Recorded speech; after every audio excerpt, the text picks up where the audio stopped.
ನಮಸ್ಕಾರ. ಕರ್ನಾಟಕದ KPCC ಅಧ್ಯಕ್ಷರಾಗಿರತಕ್ಕಂತಹ BK Hariprasad ಸಾಹೇಬರು ನಮ್ಮ ಪಕ್ಷ ಬಡವರ ಪಕ್ಷವೆಂದು ಬಿಟ್ಟಿದ್ದಾರೆ. ಅದಕ್ಕಾಗಿ ನನ್ನನ್ನು ಭೇಟಿಯಾಗಲು ಬಂದವರು ಹಣ್ಣು ಕೊಡುವ ಬದಲು ಹಂಪಲು ಕೊಡುವ ಬದಲು ಕೊಂಪಲು ಕೊಡುವ ಬದಲಾಗಿ ಶಾಲು ಹಾಕುವ ಬದಲಾಗಿ ಸನ್ಮಾನ ಮಾಡುವ ಬದಲಾಗಿ ಬೊಕ್ಕೆ ಕೊಡುವ ಬದಲು ಹಣವನ್ನು ಕೊಟ್ಟು ಬಿಡಿ ಎಂದು ಕೇಳಿಕೊಂಡಿದ್ದಾರೆ. BK ಹರಿಪ್ರಸಾದ್ ರವರೇ, ಚುನಾವಣೆಗೆ ಬರುವುದಕ್ಕಿಂತ ಮುಂಚೆ ಕರ್ನಾಟಕ ಜನತೆಗೆ ಅಧಿಕಾರದ ಆಸೆಗಾಗಿ CM ಸೀಟಿಗಾಗಿ ಬೇಕಾಬಿಟ್ಟಿಯಾಗಿ ಬಿಟ್ಟಿ ಭಾಗ್ಯಗಳನ್ನು ಕೊಡದಿದ್ದರೆ ನಿಮ್ಮ ತುಟಿಯಲ್ಲಿ ನಮ್ಮ ಪಕ್ಷ ಬಡವರ ಪಕ್ಷ ಎನ್ನುವ ಪರಿಸ್ಥಿತಿ ಬರುತ್ತಿರಲಿಲ್ಲ.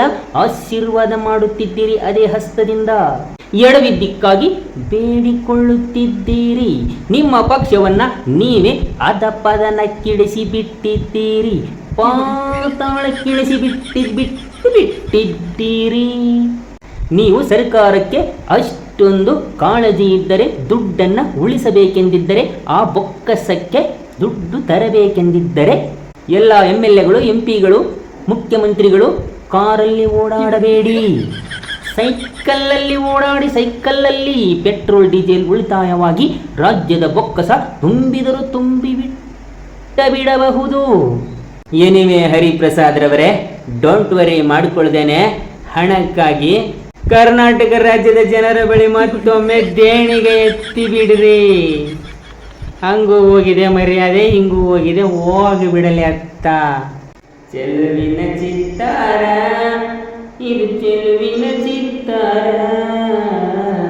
ನಮ್ಮ ಹರಿಪ್ರಸಾದ್ ಎಲ್ಲರೂ ಸೇರಿಕೊಂಡು ಟೆನ್ಷನ್ ಇಟ್ಟಾರ. ಟೆನ್ಷನ್ ಇಟ್ಟಾರ. ಈ ಟೆನ್ಷನ್ ಇಡಾಕ ಅಂತೇಳಿ ಅವನ್ನ ಅಲ್ಲಿ ಕರ್ಕೊಂಡ್ಬಂದಿಟ್ಟಾರ. KPCC ಅಧ್ಯಕ್ಷರನ್ನ ಮಾಡಿಬಿಟ್ಟಾರ.